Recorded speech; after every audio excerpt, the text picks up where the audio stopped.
కార్యక్రమానికి విచ్చేసినటువంటి మన ప్రియతమ నాయకులు నరేంద్రన్న గారికి ప్రత్యేకంగా ధన్యవాదాలు. ఇక్కడికి వచ్చినటువంటి బీఆర్ఎస్ కుటుంబ సభ్యులకు మరియు అలాగే రైతు అన్నలకి, అమ్మలకి, అందరికీ, గ్రామస్తులకి అందరికీ ప్రత్యేకంగా ధన్యవాదాలు.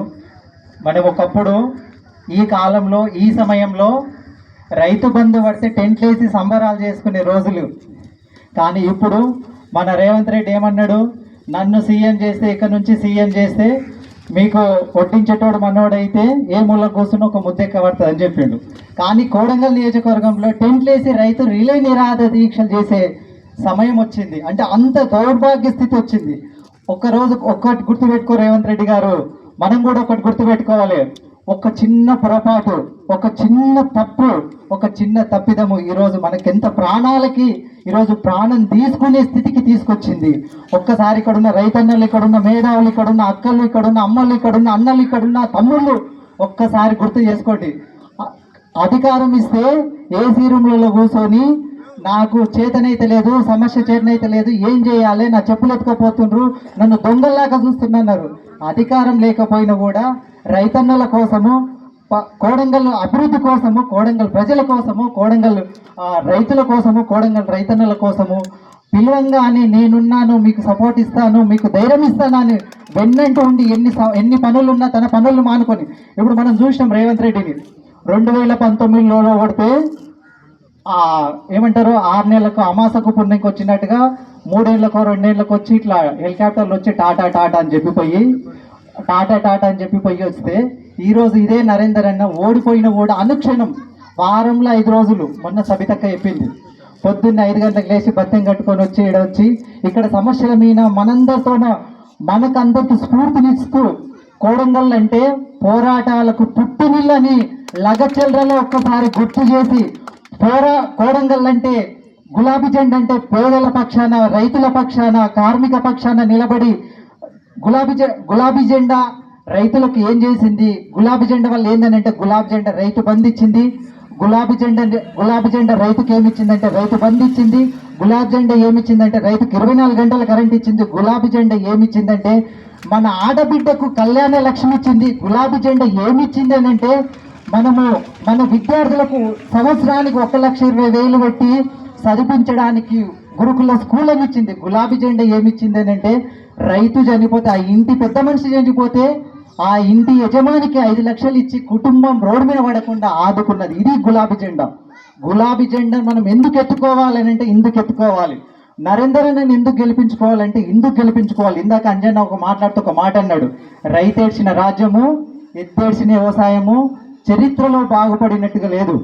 ఎందుకు లేదు అని అంటే బిడ్డ రేవంత్ రెడ్డి, మనం కూడా ఒకటి గుర్తుపెట్టుకోండి, బిడ్డ రేవంత్ రెడ్డి, నీ పతనం అనేది కోడంగల్ గడ్డ నుంచే ప్రారంభమవుతుంది.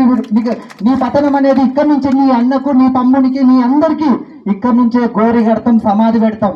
మనం ఏం చేస్తామంటే పంట పొలాలు, ఇప్పుడు రైతులే ఉన్నారు కాబట్టి పంట పొలాల గట్టు మీద ఒక తుమ్మ చెట్టు ఉందనుకో, తుమ్మ చెట్టును కొనాలు నరికితే అది మళ్ళీ ఎప్పుడేమవుతుంది, మళ్ళీ ముళ్ళు పడి ఆ పంట మళ్ళీ మనం రైతులు వెళ్ళినప్పుడు, మన కరియడ కట్టినప్పుడు మనకు మళ్ళీ కాల్లో గుచ్చుకుంటుంది.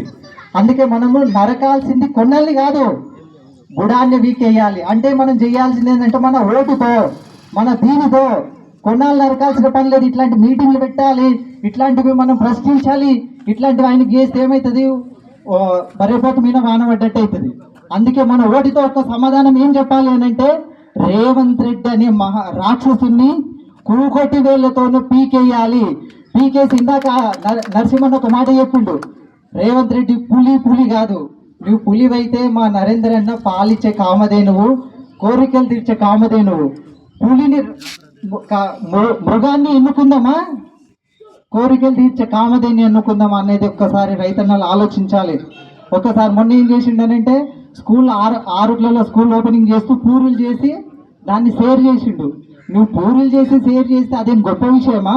మా రైతన్నలకు రైతు బంధు ఇచ్చి సంబరాలు చెయ్యి, అది గొప్ప విషయం. కానీ నువ్వు పూరీలు చేస్తే ఎవరికి కావాలి నాయన?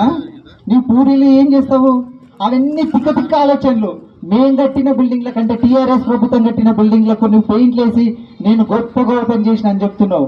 అదే నువ్వు నిజంగా నాకు అనిపిస్తుంది రైతు బంధు నీవే సృష్టించి నీవే ఇచ్చింటే ఇంకెంతగా పొంకనాలు కొడుతుంటావు అని అనిపిస్తుంది.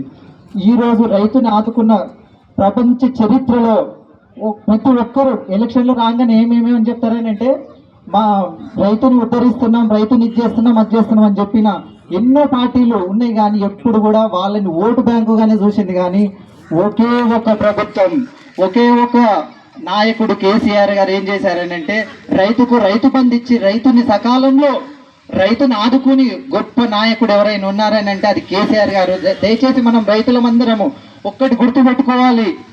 మళ్ళీ కాంగ్రెస్ వాడు మన గడప దాకా వస్తే బిడ్డ నువ్వు రైతుని మోసం చేసిన బట్టబాజీ కొడుకవని గల్లబట్టి తన్ని తరమాలే. మనం తరమాలేనంటే కట్టె పట్టుకొని లాటి పట్టుకొని తరమాల్సిన అవసరం లేదు. ఒక ఆయుధం ఉంది, అది వజ్రాయుధం కంటే గొప్పనైనది, బ్రహ్మాస్త్రం కంటే గొప్పనైనది. అది ఏమిటి అని అంటే మన ఓటు హక్కు. ఆ ఓటు హక్కుతోనే ఈసారి మనము చెయ్యి గుర్తుకు కాదు ఓటు వేయాల్సింది, కారు గుర్తుకేస్తే ఇన్ని రోజులు ఎంత స్పీడ్గా వేగంగా అభివృద్ధి చెందిందో మన కోడంగల్ ప్రాంతము, అంతకంటే ఇంకా 2019 ఎంత అభివృద్ధి చెందిందో ఇప్పుడు అంతకంటే గొప్పగా అభివృద్ధి చెందుతుంది. దయచేసి దీన్ని చర్చించాలి.